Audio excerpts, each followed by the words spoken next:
No se cumplen 75 años, comentábamos Sí. hace un momento, 75 años de que se dejara caer sobre Hiroshima la primera bomba nuclear. Las únicas dos han sido la de Hiroshima y la de Nagasaki sobre población civil en ese momento en guerra, durante todavía ya las postrimerías de la Segunda Guerra Mundial. Y hacemos un enlace hasta Japón, donde está una investigadora, de la investigadora Silvia Lidia González, investigadora y que es originaria, o por lo menos hizo sus estudios aquí en Nuevo León. Silvia Lidia, te recibimos con muchísimo gusto desde Japón. Son las 10 de la noche por allá, pasadas. Buenas noches allá, sí.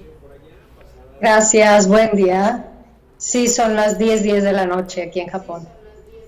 Ya ha habido digamos, esta conmemoración, que no se le puede llamar de otra manera, este recuerdo trágico de lo que ocurrió. Ya se hicieron la ceremonia, los protocolos. Shinzo Abe, el primer ministro del Japón, ya ha estado ahí, pero nárranos un poco de qué va la investigación que tú estás haciendo. Bueno, muchas gracias, Susana, Gerardo. Desde hace bastantes años en que yo conocí Hiroshima, yo soy originaria de Monterrey, pero vine a hacer estudios de posgrado aquí a Japón. Casualmente llegué a Hiroshima un 6 de agosto en que se estaba dando la ceremonia para conmemorar la paz que ahora se vive en esta ciudad y recordar a las víctimas de las bombas. Y desde entonces empecé a investigar cómo se cubrió la noticia de las bombas atómicas. Ese día yo enviaba una crónica para la radio en Monterrey y por primera vez sentí que me faltaban palabras para explicar lo que había visto, de viva voz, escuchar a los sobrevivientes, darles una mano, entender un poco lo que uno conoce muy someramente, ¿no? Por algunas lecciones muy breves de historia. Entonces empecé a investigar y encontré que lamentablemente la noticia fue censurada desde su origen, ni siquiera en Japón. Los días siguientes al lanzamiento de la bomba se dijo que había pasado. El único periódico japonés que publicó unas 3 líneas decía: ayer cayó una bomba en Hiroshima y parece que hubo leves daños. A la luz de los 75 años que han pasado, sabemos que pasaron muchísimas cosas más, que lamentablemente esto no fue solamente un vacío en las hemerotecas de Japón, ¿no? Sino en la historia de la humanidad, que no documentó propiamente lo que había pasado y que hasta la fecha lamentablemente no hemos terminado de comprender porque no se ha informado cabalmente lo que ahí pasó. Por eso es tan importante, creo. Ya tuvimos la oportunidad alguna vez de hablar de este libro en una entrevista anterior, que es precisamente pues, producto de mi tesis doctoral, cuyo objetivo es en gran parte dar voz a los que lamentablemente no han tenido voz en estos 75 años y que en estas circunstancias los que sobreviven están también en riesgo, igual que estamos todos en el mundo en esta pandemia, de padecer especialmente pues las consecuencias de un virus como el coronavirus y que podrían desaparecer dejándonos también otro vacío sin testimonio de lo que fue vivir las únicas, como tú has dicho, las únicas explosiones nucleares y tratar de entender que deberíamos nosotros hacer algo, tomar más parte en las decisiones que toman los líderes para evitar una tragedia como esta.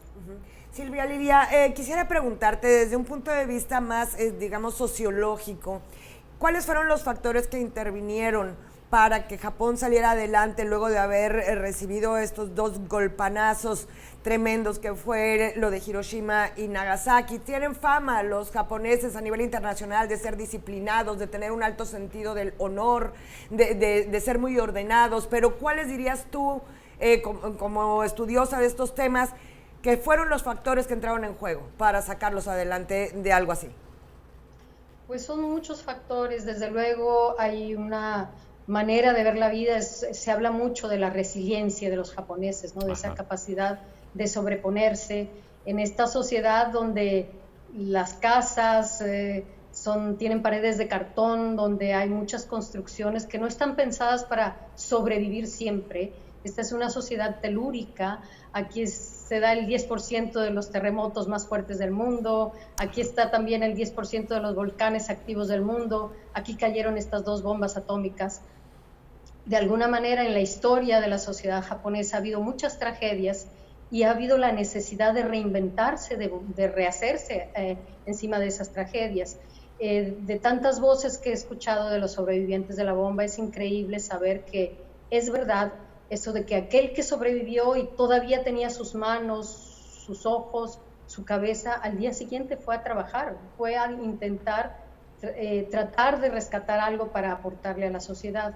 La sociedad japonesa, en términos generales, también tiende mucho a valorar el esfuerzo colectivo, ¿no? Entonces, es muy importante el mensaje que dio hoy.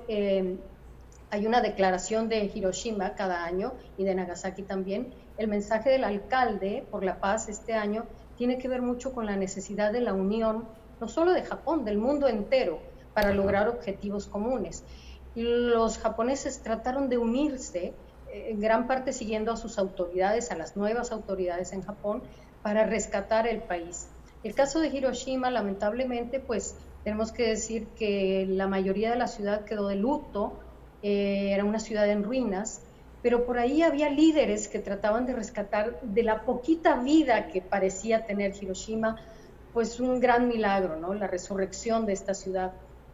Hubo un alcalde, el primer alcalde electo después de la guerra, Shinzo Hamai, que decía que había que crear un club de soñadores, de aquellos que entre las piedras chamuscadas, entre la poquita vida que hubiera, sacaran todas sus fuerzas para sacar Hiroshima adelante. Y bueno, ahora es una ciudad próspera que no olvida su pasado, pero trata todavía de darle lecciones al mundo para que vea que no fue fácil volver a ser lo que ahora son, ¿no? En esta ciudad. En ese trabajo doctoral que tú realizaste, ¿cuáles son las lagunas que encuentras? Porque hay toda una crónica, por supuesto, occidentalizada, acerca de qué es lo que llevó al desarrollo por Roosevelt. Posteriormente fallece Roosevelt, pero Truman es el que ordena el que esas bombas se dejen caer sobre estas dos ciudades o se continúe con el proyecto Manhattan. Pero ¿cuáles son las lagunas que encuentras tú? Esa occidentalización de la información que lo hace incompleta la narrativa de un suceso de esta naturaleza. Sí, la primera gran laguna es precisamente que el icono que tenemos en el mundo entero obedece un poco al patrón occidental de mostrarnos que la bomba atómica era esa enorme nube en forma de hongo y no los rostros bajo la nube, no escuchar las voces de la población civil que estaba debajo de esto.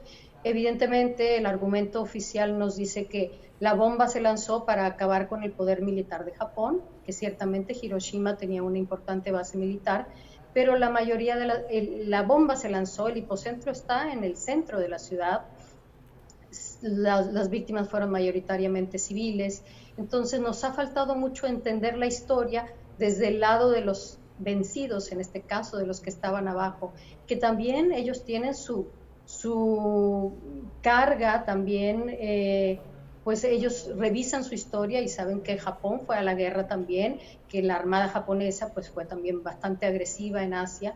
Entonces la gran lección de los sobrevivientes de Hiroshima es no a la guerra, de ningún lado, no a las bombas atómicas. La posición de ellos no podríamos decir que es radical, pero sí tiene bastante fuerza y bastante autoridad, porque ellos llevan los efectos de la bomba en su cuerpo, y es tratar, su misión es que el mundo lo entienda.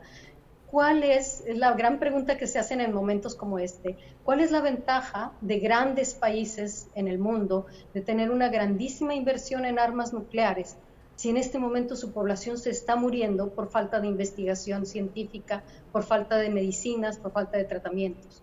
¿De qué sirve una bomba atómica? Y ahora, ¿para qué sirven los arsenales de 13,000 armas atómicas en el mundo? Una sola ha sido capaz de hacer lo que hizo en Hiroshima, otra en Nagasaki.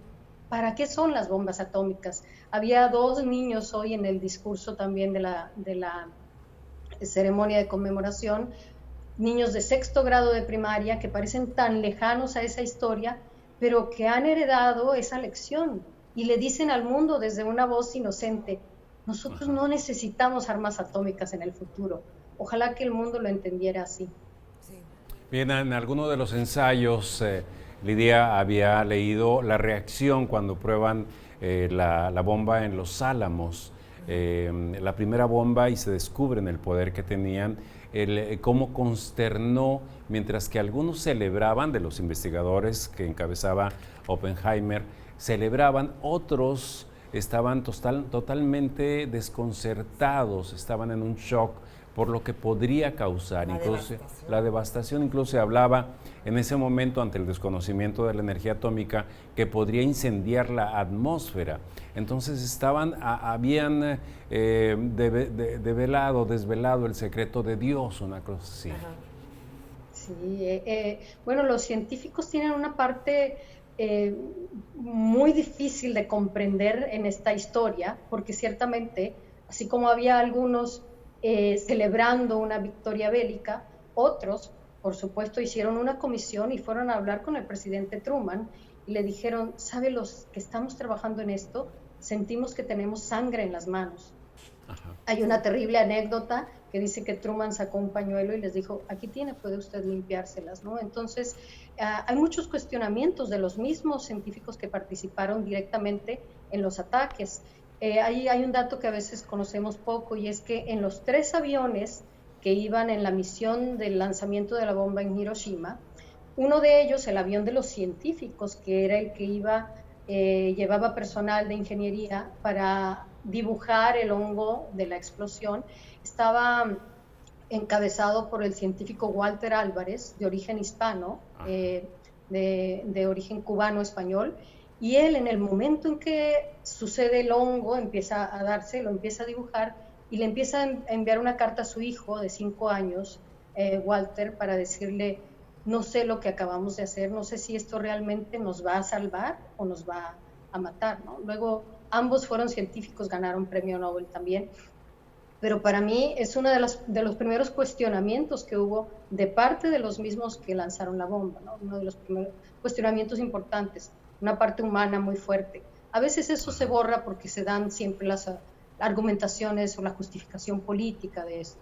Así es. Bien, muchas gracias. Arigato, gracias, saludos allá a Japón y esperemos que pues pronto puedas visitarnos acá en tus tierras, Silvia. Muchísimas gracias. Bueno, un mensaje final es nada más que este llamado a la unión, paradójicamente, de la gente de Hiroshima es en estos momentos en que nos están diciendo que para salvarnos tiene que haber distancia social. Sí. Yo quisiera interpretar que ellos llaman a la unión, pero quiere decir que la distancia social no es una distancia, es una distancia tal vez física, pero que no sea humana. Así es. Que no entendamos que el hecho de no estar cerca físicamente implica estar lejos humanamente de tantos que necesitan que trabajemos juntos en función de objetivos como este, vivir en paz, vivir sanos. Coincidimos totalmente, muchas gracias. Gracias, te enviamos un saludo por mi tierra. Gracias, te enviamos un saludo hasta el Japón. Gracias por recibirnos la llamada.